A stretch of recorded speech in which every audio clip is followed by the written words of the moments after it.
앞에 놓으시고 예전에 그랬던 것처럼 이제 절 보시면 되니까 제가 이제 쭉 따라서 이제 설교를 하니까 오늘부터 새로운 걸 하나 시작한 거 아시겠죠? 제목이 뭐죠? 제 설교 제목이? 하나님께로 나아가는 길. 근데 제목은 하나님께로 나아가는 길인데 저랑 살펴보시는 건 뭔지 아세요? 봐서 아시죠? 성막이거든요. 그러니까 다시 말씀드리면 성막이라는 게 뭐라는 거예요? 두 개를 성막이 뭘 보여주는 거예요? 하나님께로 나아가는 길을 보여주는 거예요. 제가 왜 강의안을 만들었는지 아시겠죠? 모르시나요? 중요하단 말씀이에요. 중요하단 말. 이거 안 만들면 저는 편해요. 그런데 제가 이걸 구태여 이렇게 만들면서 하는 이유는 특히나 제가 원래 이걸 주중에 저희 화요 모임으로 가져가려다가 제가 한번 언급드렸죠. 화요 모임으로 가져가려다가 주중에 나오시는 분과 또 오후 예배 나오시는 분이 다르시고 해가지고 일부러 제가 이거를 오늘 오후 예배로 좀 가지고 온 거예요. 뭐 기간도 기간이지만 10주에 이거 끝내지도 않을 거지만 기간도 기간이지만 그만큼 이게 중요하기 때문에 제가 가지고 온 거예요. 쉽게 설명드리면 이런 거죠. 성경을 열심히 나름대로 읽고 사셨는데 안타깝게도 성막이 뭔지를 이해하시지 못하는 그리스도인 실은 저 되게 많이 만나봤습니다. 우리 교회들 중에도 그런 분 계실지 모르겠어요. 제가 항상 말씀드린 것처럼 성경에 있는 내용들 중에 우리에게 중요치 않은 내용이 없지요. 그런데 특별히 하나님께서 구원의 질서를 아주 정확히 가르치시기 위해 때로 우리에게 주신 방편들이 있거든요. 성막은 구약에 아주 중요한 하나님의 메시지를 이해하는 방법이었어요. 조금 이따가 다시 말씀드리겠지만 구약 성경의 핵심적인 내용 또는 유대인들이 구약 성경을 붙들고 신앙할 때 붙들고 있던 것 딱 크게 두 가지예요. 뭐게요? 율법과 성전, 성막이에요. 그러니까 이 사실 자체가 성막이 얼마나 귀한 것인지를 알려주는 건데 안타깝게도 성막 자체를 이해하지 못하는 그리스도인들이 너무 많아요. 그래서 제가 또 이렇게 강의안 만들어 드리면서 좀 나중에 집에서라도 보시라고 이렇게 이렇게 인터넷 들어와가지고 또 설교 들으시는 분들은 들으시지만 또 그렇게 힘드신 우리 교우들이 많이 계시니까 물론 또 이걸 드린다고 해서 다 읽으시는 건 아니지만 어찌됐건 좀 보시라는 거. 이게 성막이 이렇게 중요한 거였구나.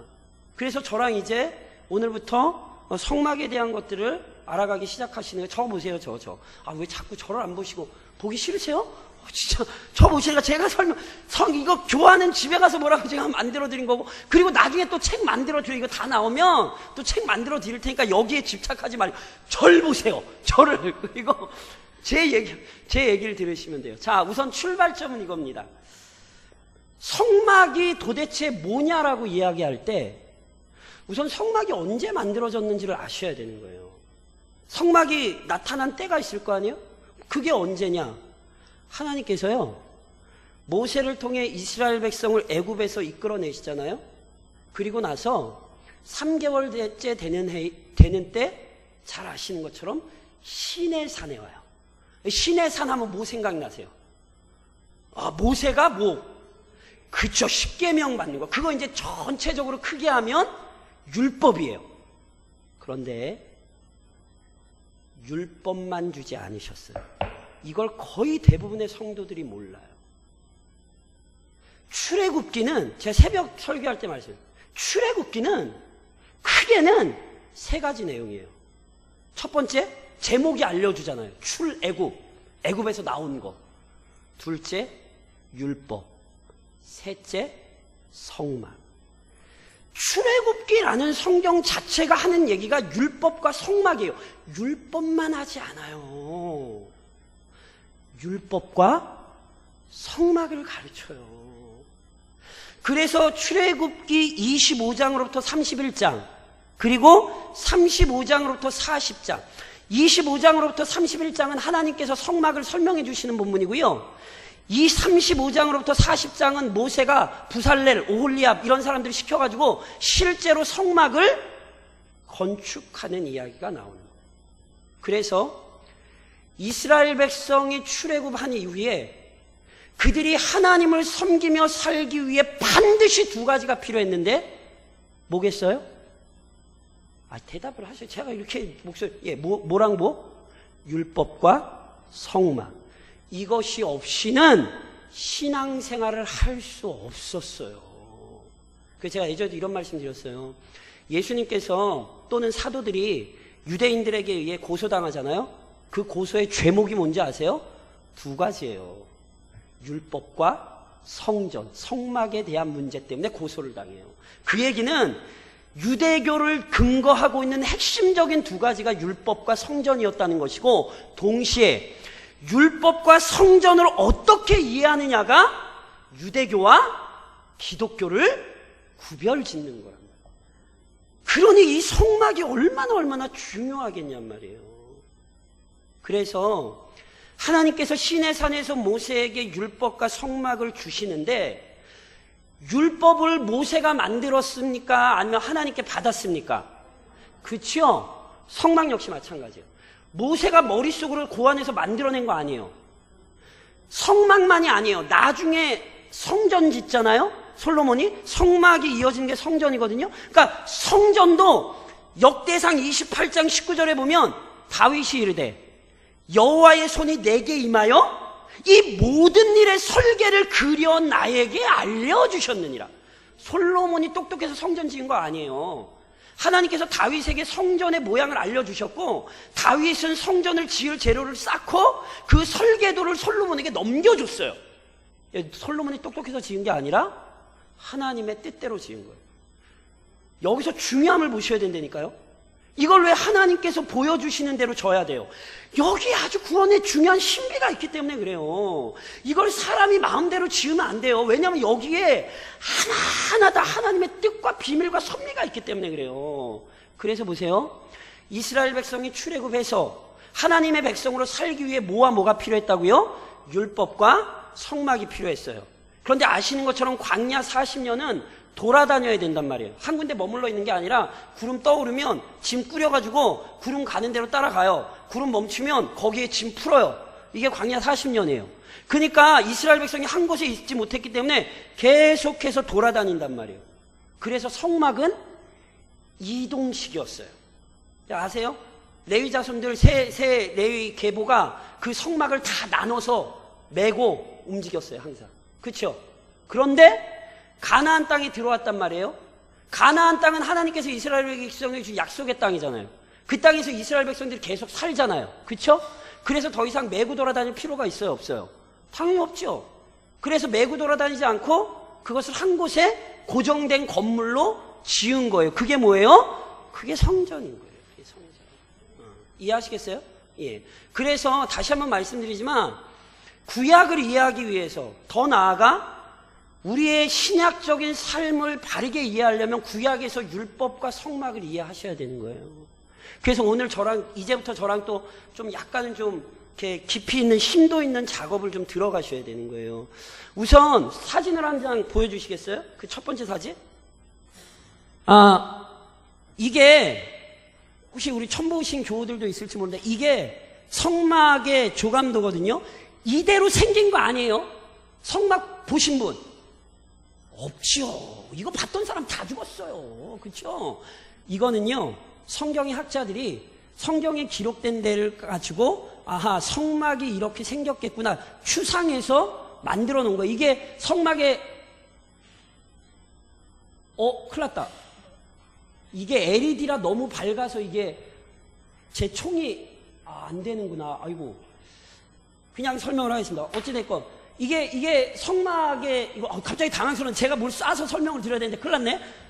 제가 가제트 만능 팔이 아니라서. 어찌됐건 이걸 보시면 되고요. 자, 그 다음 장면 넘겨주시겠어요? 그 뒷면에 이 그림이 있어요. 뒷면에 이 그림이 있거든요. 예, 그림을 보시면 되고, 앞에서는 잘 안 보이시지만 이 그림을 누가 만들었게요? 예, 제가 만들었습니다. 그 다음 게 중요합니다. 왜 만들었게요? 예? 설명하기 위해서가 아니에요. 절 따라하세요. 외우라고. 뭐라고요? 외우시라고 만들었어요. 왜요? 여기 보면 7가지 기구가 있어요. 번제단, 노뚜멍이라고 되어 있는 거 있죠? 물두멍, 순금등대, 진설병상, 향단, 언약궤, 속죄소. 이게 성막의 가장 중요한 7가지 기구거든요. 적어도 이거는 아셔야 돼요. 물론 이것만이 아니에요. 이것만이 아니라 성막 전체가 위대한 구원의 신비를 우리에게 보여주는 거라니까요. 그러니까 그리스도인으로 살면서 이거를 이해를 못하시면 안 돼요. 저랑 계속해서 설명하시겠지만 이게 예배, 그리스도의 구속 사역, 성도로서의 삶, 이것과 연관되지 않은 게 하나도 없어요. 적어도 7가지는 이해를 하셔야 할 뿐 아니라 그 나머지 걸 다 이해하셔야 돼요. 그래서 저랑 이제 어떻게 살펴보실 거냐 하면 이게 제가 이게 뭐가 없으니까 이게 안 되네요. 저는 이게 쏘면 이게 보일 줄 알았더니 얘가 또 저희 LED가 너무 좋네. 갑자기 당황스럽네요. 자, 우선 이걸 잘 보시면 문이 몇 개죠?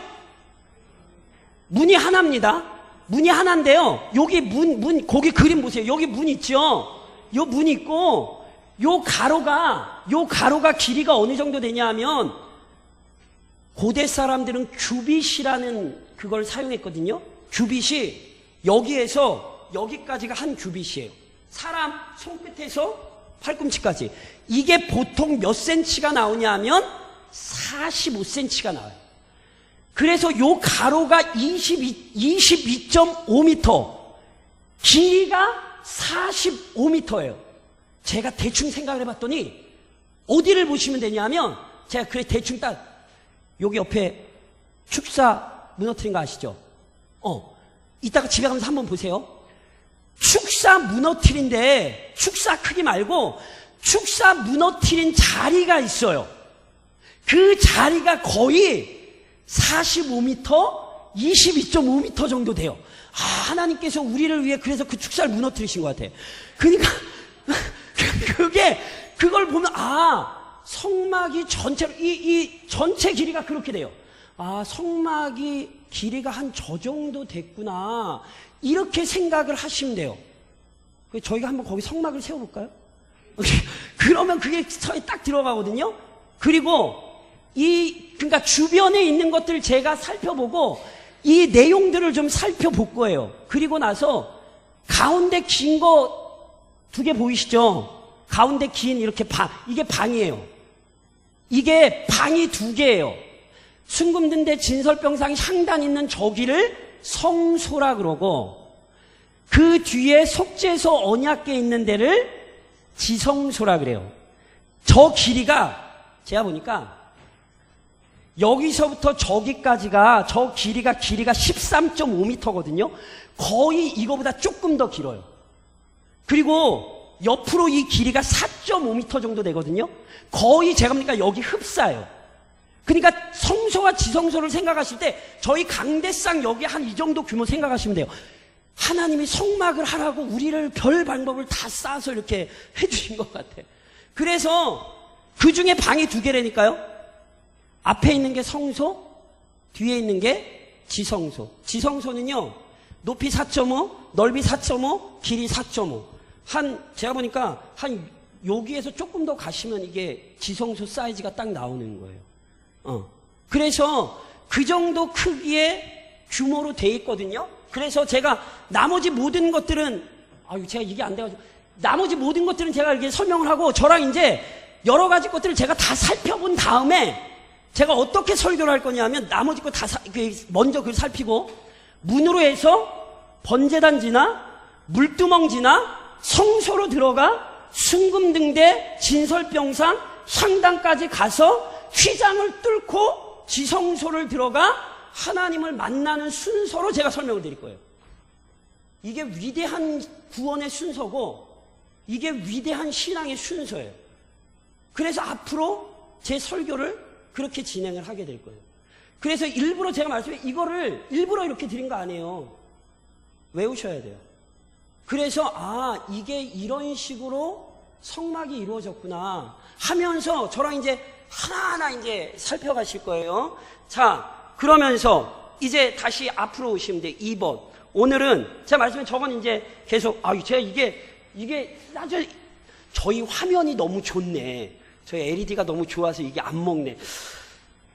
방법을 생각을 해야겠네요. 저는 이게 되는 줄 알고 그랬는데 제가 나중에 이제 계속 설명을 드려야 되는데 제가 팔을 늘리든지 하여튼간 절 보시겠어요? 절 보시면 돼요. 이제 자, 그러면 왜 하나님께서 성막을 주셨을까?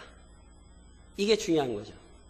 저랑 이제 성막의 모든 내용을 살펴보실 텐데 우선은 이걸 기억하셔야죠. 그러면 하나님께서 도대체 성막을 주신 이유가 무엇일까? 제일 중요한 건 이겁니다. 하나님께서요, 성막에 임재하셨다는 사실을 기억하셔야 돼요. 무슨 얘기냐면 아까 성막에서 제일 중요한 데는 언약궤와 속죄소가 있는 지성소라 불린 방이에요. 언약궤는요 그냥 요만한 상자라고 생각을 하시면 돼요. 요만한 상자고 그 뚜껑이 속죄소예요. 이해하시겠어요? 언약궤에 뭐가 들었게요? 정확히 말씀하셔야지. 언약궤에 뭐가 들어서 십계명 돌판이 들었죠. 왜 언약궤예요? 십계명의 말씀이 들었기 때문에 언약궤예요. 십계명이 뭐예요? 모든 언약의 말씀의 핵심이거든요. 그래서 그 언약이 들은 궤, 그래서 언약궤예요. 근데 그 언약궤에는 원래는 상자만 있고 뚜껑이 없다니까요. 그러니까 보세요. 아까 그 지성소에 1년에 한 번 단 한 사람, 대제사장이 희생의 피를 가지고 들어가요. 그걸 대속죄일이라고 해요. 대속죄일에 모든 백성의 죄를 사하는 희생제물의 피를 들고 그곳에 들어가거든요.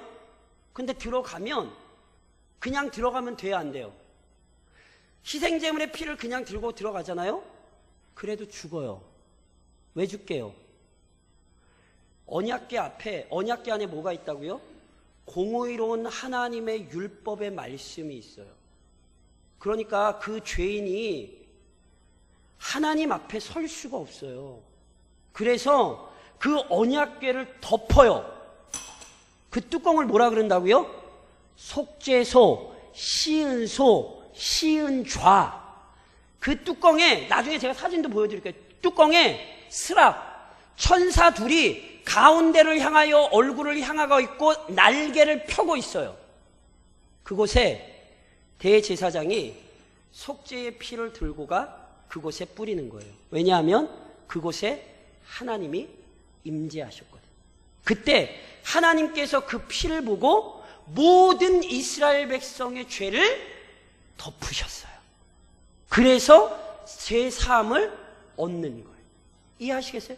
그러니까 실제로 이스라엘 백성에게는 그 성막이 뭐냐면 하나님이 임재해 계신 곳이에요. 그것을 지성소뿐만이 아니라 나중에 성막을 다 짓고 났을 때 출애굽기 40장 34절에 보면 구름이 회막에 덮이고 여호와의 영광이 성막에 충만하며 이런 말씀이 있거든요. 구름이 뭔지 아시죠? 구름이 뭐죠? 구름이 수증기 덩어리죠. 하늘에 있으면 구름, 그게 땅에 있으면 뭐? 물이요? 아니요. 아니, 그 수증기 덩어리가 하늘에 있으면 구름, 땅에 있으면 안개죠, 안개. 근데 여기 구름을 그렇게 생각하시면 안 돼요. 여기 구름은 자연적인 현상으로 수증기가 응집되어 있는 게 아니라 하나님께서 자신의 임재를 나타내신 한 방편이에요. 그러니까 구름이 많이 꼈다, 안개가 꼈다 이런 표현이 아니라 우리로선 지금 알 수 없지만 본 적이 없어서 하나님께서 자신의 영광을 충만히 나타내시는 방편으로 어떤 구름과 같은 형상을 보이신 거란 말이에요. 그래서 보세요. 나중에 예수님 못 타고 재림하세요. 구름 타고 재림하시잖아요. 예수님이 손오공이에요? 아니라니까. 그 구름을 우리가 아는 구름이라고 생각을 하시면 안 돼요. 그리고 구름은 탈 수 있어요, 없어요? 땅에 있으면 수증기라니까. 못 타요, 구름. 그러니까 예수님이 구름 타고 오신다는 게 무슨 예수님이 손오공이라는 얘기가 아니라 구름 자체가 신적인 영광, 신적인 능력을 나타내는 한 방편이라고요. 예수님이 하나님의 영광으로 이 땅에 재림하실 거라는 걸 보여주는 거예요. 특히나 그렇게 하나님이 임재하셨을 뿐 아니라, 이게 아까 문 열고 들어가면 제일 앞에 뭐가 있게요? 그 뒤에 그림 보고 얘기하세요. 이거 외우셔야 돼요. 이거 굉장히 중요한 거예요. 문 열고 들어가면 제일 앞에 뭐가 있게요? 놋제단. 놋제단에서 뭐 하게요? 놋제단에서 뭐 하게요? 제단에서 뭐 하게요? 희생제물을 죽여서 드리는 데가 놋제단이에요. 그런데 1년에 한 차례 모든 백성의 죄를 공동체적으로 죄를 사하기 위해 1년에 한 번 지성소에 들어가는 것이고, 매일 아침과 저녁에 놋제단에서 무슨 일이 있냐면 상번제라는 제사가 드려져요. 그 상번제라는 제사가 드려지며 출애굽기 29장 42절에 하나님이 이렇게 말씀하셨어요. 이는 너희가 대대로 여호와 앞 회막 문에서 늘 드릴 번제라. 내가 거기서 너희와 만나고. 하나님이 어디서 만나신대요? 지성소가 아니에요. 지성소는 다시 한번 말씀해, 나중에 하면서 나오지만 1년에 단 한 사람 대제사장 외에는 못 들어가요. 그러니까 대제사장이 들어가서 법궤에서 하나님 뵙는 사람은 대제사장 외에는 없어요. 나머지 모든 이스라엘 백성은 못 들어가요. 거기에 뭐가 있는지 몰라요. 그런데 어떻게 하나님을 만나요? 물론 대표로서 대제사장이 1년에 한 차례 들어가서 만나고 오지만 나머지 모든 백성들은 매일 드려지는 제사 또는 자기가 드려야 되는 제사를 가지고 가서 어디서 만나는 거예요? 놋제단에서 만나는 거예요. 그래서 이곳에서 하나님께서 이스라엘 백성을 만나주신 거예요. 죄인이 하나님을 만날 수 있는 장소, 그게 성막이었다니까요. 아십니까? 그리고 그 죄인을 만나서 그럼 뭐가 이루어지겠어요? 죄인이 하나님 만나면 뭐부터 해야 돼요? 죄 사함을 받아야죠. 그렇죠? 죄인과 하나님이 만나면 우선 죄 사함을 받아요. 안 그러면 뭐 해요? 죽어요. 그래서 제가 아까 이런 말씀 드렸잖아요. 출애굽기에 성막이 기록이 되는데 성막이 두 군데로 나눠져서 기록이 돼요.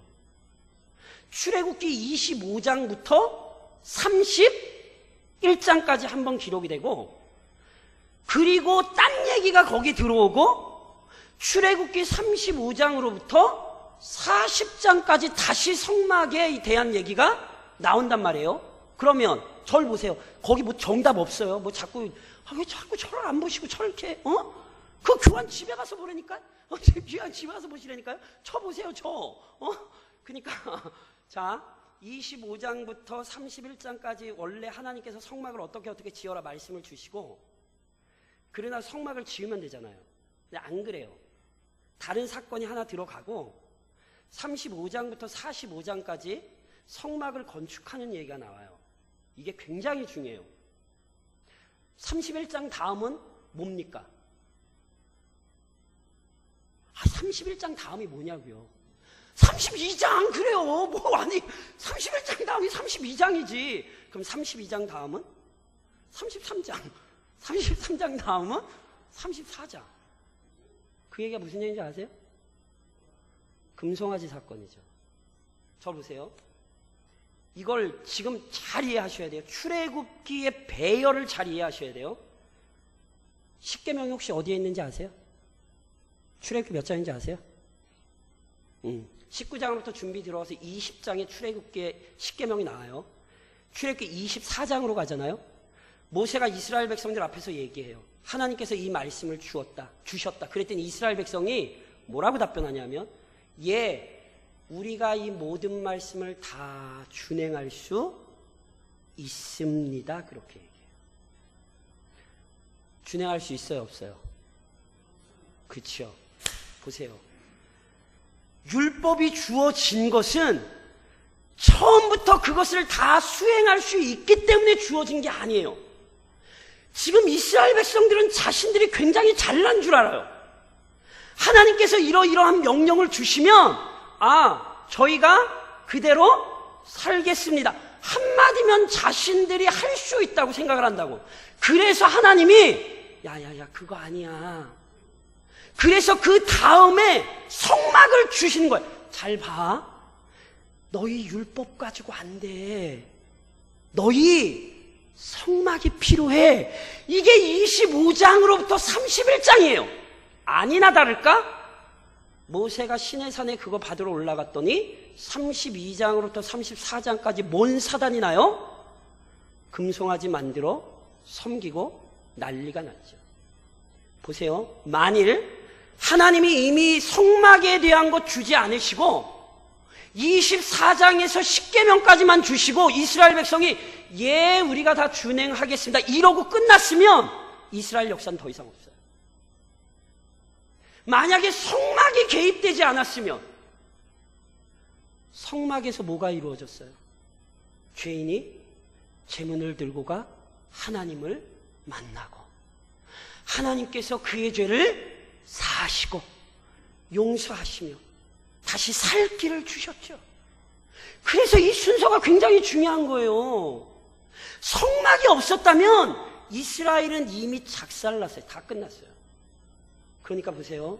하나님께서는 출애굽기를 통하여 하나님의 공의로운 율법만 알게 하신 게 아니라 그 공의로운 율법 앞에 설 수 없는 죄인들이 살 수 있는 방법, 성막을 주시는 거예요. 그래서 성막에는요 구원의 영광스러운 비밀이 다 들어가 있어요. 그것을 우리는 특별히 뭐라고 얘기하냐면, 저를 한번 좀 따라하세요. 굉장히 중요한 용어인데 저를 한번 따라하세요. 그리스도의 인격과 사역. 그리스도의 인격이란 그리스도가 어떤 분이신가를 설명하는 거예요. 예를 들면 법궤를 만들 때 우선 뭘로 만드냐면 조각목으로 만들거든요. 그런데 그 나무는요 원래 가치가 없는 나무예요. 이게 뭐 사용할 수 없는, 참 이게 보잘것없는 나무예요. 그게 뭘 보여주는지 아세요? 그리스도의 인성을 상징해요. 우리 주님께서, 그 영광스러운 하나님께서 마치 조각목처럼 볼품없는 인간이 되셨죠. 그런데 그 나무대로 놔두지 않고 그 나무를 순금으로 쌓여 우리 주님의 신성을 상징하는 거예요. 성막에 문이 몇 개게요? 그렇죠. 나중에 살펴보겠지만 성막의 이 휘장이요 2.25m예요. 그러니까 키 2m 넘으시는 분 없죠. 못 넘어가요. 다른 곳으로 못 가요. 성막으로 들어갈 수 있는 문은 단 몇 개? 단 한 개. 하나님께로 갈 수 있는 구원의 문은 몇 개? 단 하나. 무슨 문? 예수라는 문. 그래서 요한복음에서 예수님께서 내가 곧 양의 문이니, 이렇게 양의 문이 뭐예요? 이스라엘 백성들이 양을 끌고 제사를 드리려면 그 문으로 들어가야 돼요. 그래서 번제단에서 그걸 죽이는 거란 말이에요.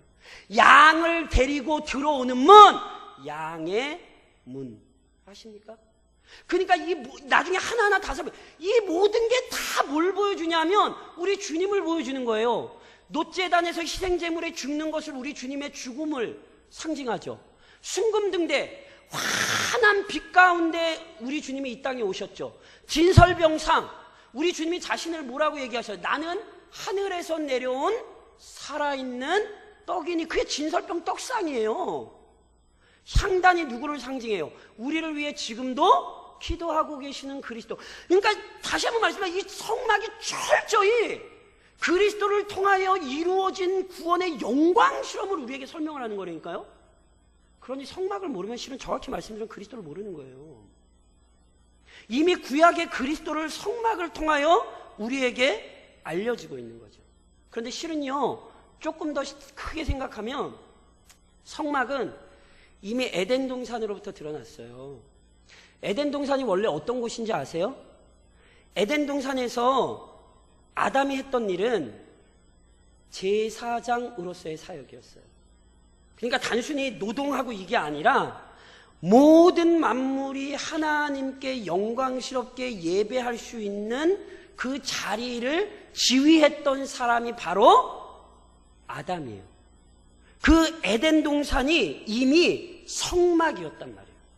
그 에덴 동산이 어디로 가요? 출애굽기로 와서 성막으로 가요. 그리고 그 성막이 가나안 땅으로 들어오면 뭘로 가요? 성전이 돼요. 그런데 우리 아시죠? 제가 예전에 이미 설교했습니다. 예수님께서 이 땅에 오셔서 헤롯이 지은 이스라엘 역사에서 성전이 3번 지어져요. 첫 번째, 솔로몬이 지었던 예루살렘 성전. 그것이 나중에 바벨론에 의해 무너지잖아요.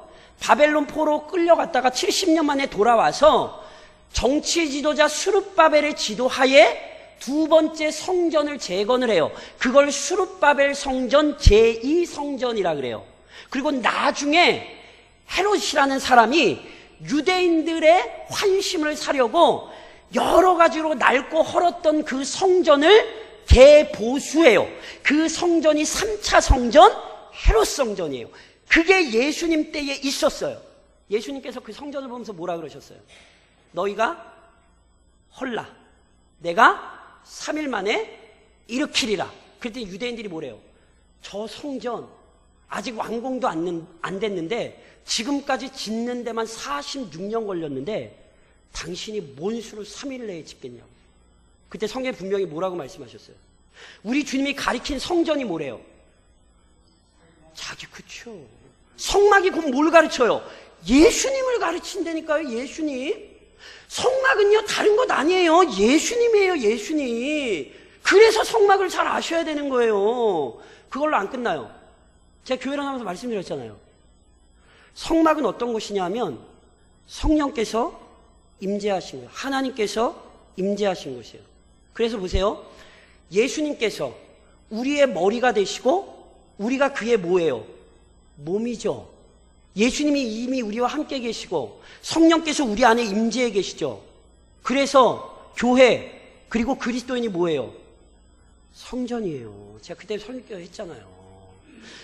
눈에 보이는 이거는 교회당이에요. 성전이라는 말의 성경적인 의미는 이제 더 이상 이 교회당을 얘기하는 게 아니에요. 이건 교회당이고 성전은 완전하신 우리 주님과 그의 몸된 지체 그리스도인을 가르치는 거예요. 그리고 나중에 예수님이 재림하시면 그리스도와 모든 성도들이 다 한 곳에 모이잖아요. 그게 뭐예요? 그게 성전이죠. 그게 언제예요? 새하늘과 새 땅이 열리는 거죠. 그러니까 성막은 실은 출애굽기에 나온 게 아니에요. 에덴 동산으로부터 계시록에 이르는 이 모든 게 성막의 역사를 보여주고 그리스도 안에서 이루어지는 구원의 역사를 우리에게 가르치는 거예요. 그래서 이것이 얼마나 중요한지를 이해를 하셔야 되는 거예요. 그런 의미에서 우선 오늘 4가지로 크게 적용하겠습니다. 자, 저를 보세요. 성막을 왜 지었냐면 쉽게 설명드리면 성막을 왜 지었냐면 죄인이니까 하나님께 예배 드려야 되니까 하나님께서 성막을 주신 거예요. 하나님께서 이스라엘 백성 출애굽 시킬 때부터 분명히 그들의 목적을 뭐라고 말씀하셨냐면 하나님께 예배하기 위해서, 하나님을 경배하기 위해서 그들을 출애굽 시킨다라고 말씀을 하셨어요. 오늘 동일한 게 그리스도인들에게 적용되는 거예요. 왜 구원받으셨어요? 제가 예전에 이런 말씀 드렸죠. 천국 가는 건 결과예요. 결과. 천국 가는 건 우리의 목적이 아니에요. 천국을 가는 건 예수 믿으니까 당연히 가는 결과이지 천국을 들어가는 게 우리의 목적이 아니라니까요. 웨스턴 더 대소요리 문답 1문. 인간의 제일 되는 목적이 무엇입니까? 아니, 배우셨는데 크게 이렇게 딱 하나님을 영화롭게 하며 영원토록 그를 즐거워하는 것. 2글자로 줄이면 예배 다시 2글자로 줄이면 그쵸, 그거예요. 그러니까 오늘도 우리가 그렇게 사셔야 되니까 예배가 짐이 되시면 안 돼요. 예배가 괴로움이 되시면 안 돼요. 이건 그리스도인만이 할 수 있는 의무와 특권이에요. 이것은 물론 구별하셔야죠. 이렇게 외형적으로 드리는 예배도 있고 형식적으로 드리는 예배도 있고 예전적으로 드리는 예배도 있고 뭣도 예배라고 말씀드렸어요. 우리의 삶 전체가 예배라고 말씀을 드렸죠. 이것도 성막이 설명을 해요. 그러니까 저랑 성막을 살펴보시면서 이걸 하나하나 이렇게 다 살펴가실 거예요. 그러니까 우선은 누누이 말씀드린 것처럼 저랑 성경 공부 열심히 하시고 성경 열심히 배우셨으면 뭐가 달라져야 되냐면 예배가 달라져야 돼요. 성경은 열심히 디립다 배웠는데 예배의 기쁨도 없고 예배가 즐겁지도 않고 그 성경 잘못 배운 거예요. 그 예수 지금 잘못 믿고 계신 거예요. 예배가 너무너무 감격적인 거예요. 성막을 통해 나타난 그 예배의 영광스러움을 경험을 하고 예배가 이런 거구나. 예배가 이런 거구나. 그 감격 속에 사셔야 되는 거예요. 그러면서 물론 핵심은요. 누누이 말씀드리잖아요. 예수님을 아셔야 돼요. 예수님을. 어느 누구도 예수님을 다 안다라고 얘기하는 건 굉장한 거짓말이에요. 신앙은 날마다 살아가면 예수님이 어떤 분이신가를 더 풍성히 경험하게 되는 거예요. 제가 항상 말씀드리잖아요. 사람도 때마다 달라요. 한 길, 10길 물속은 알아도 맞죠? 거꾸로 된 거 아니죠? 10길 사람 속인가요? 한 길 아니죠. 10길 물속은 알아도 한 길 사람 속은 모른다. 사람이 사람을 아는 것도 어려운데 아니 예수님을 어떻게 다 아실 수 있냔 말이에요. 제가 설명드려요. 그 성막이 얼마나 놀랍게 우리에게 예수님을 보여주는지 몰라요. 그러니까 그걸 알 때 감격하는 거예요. 예수님이 이런 분이었구나. 예수님이 우리를 위하여 행하셨던 일이 이처럼 놀라운 일이었구나. 그걸 이스라엘 백성들은 성막을 통하여 미리 바라봤던 거고 우리는 이미 예수님을 통하여 성취된 걸 누리는 것이고 그러니까 그걸 바르게 알 때 그걸 더 풍성히 누릴 수 있는 거예요.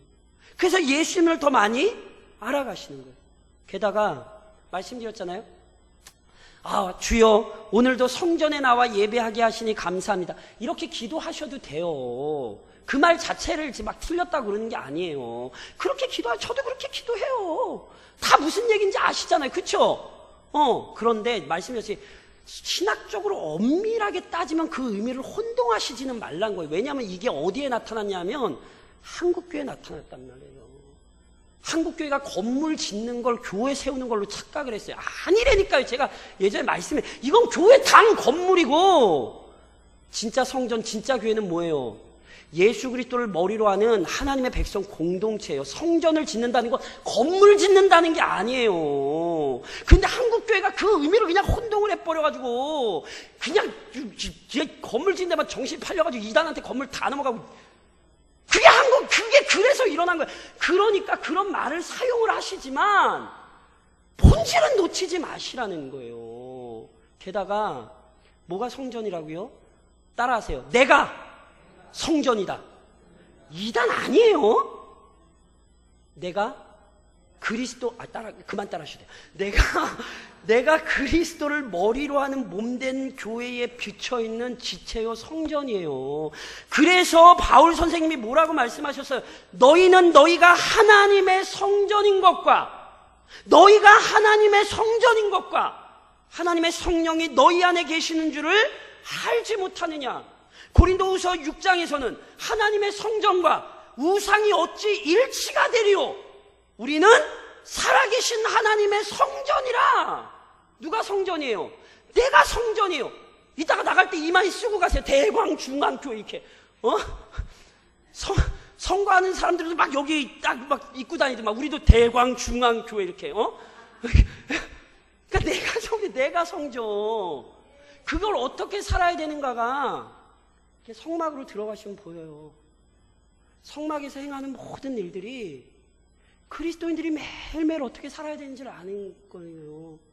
제사장이 누구라 그랬어요? 제사장이 지금은 모든 성도예요. 제사장이 번제단에서 희생제물을 잡고 그리고 물두멍으로 가서 성소에 들어가기 전에 반드시 손과 발을 씻어요. 들어갈 때마다 씻어야 돼요. 무슨 얘기인지 아세요? 우리는 죄를 떠나 살 수 없어요. 그래서 끊임없이 성령의 은혜로 그리스도의 보혈의 공로 안에서 우리는 계속 씻어야 되는 거예요. 그리고 첫 번째 방 성소에 들어가서 뭐예요? 아침 저녁으로 향단에 향 피우고 등불 밝히고 그 빛 가운데에 일주일에 한 번씩 안식일에 떡을 물려낼 때에 제사장들이 밖에서 먹으면 안 돼요. 그 안에서 떡을 먹어야 돼요. 이해하세요? 항상 성령의 조명 아래 기도의 삶을 살아야 되고 말씀의 떡을 먹어야 되는 거예요. 그게 매일 제사장들이 하는 일이에요. 특별히 떡을 언제 바꿨는지 아세요? 뭐 제가 나중에 하겠지만 떡을 언제 바꿨는지 아세요? 안식일마다 떡을 바꿔요. 아주 중요해요. 안식일. 요즘 얘기하면 뭐예요? 주일. 안식일마다 뭐 하셔야 돼요? 뜨끈뜨끈한 새로운 떡을 드셔야 돼요. 아세요? 이게 굉장히 중요한 거예요.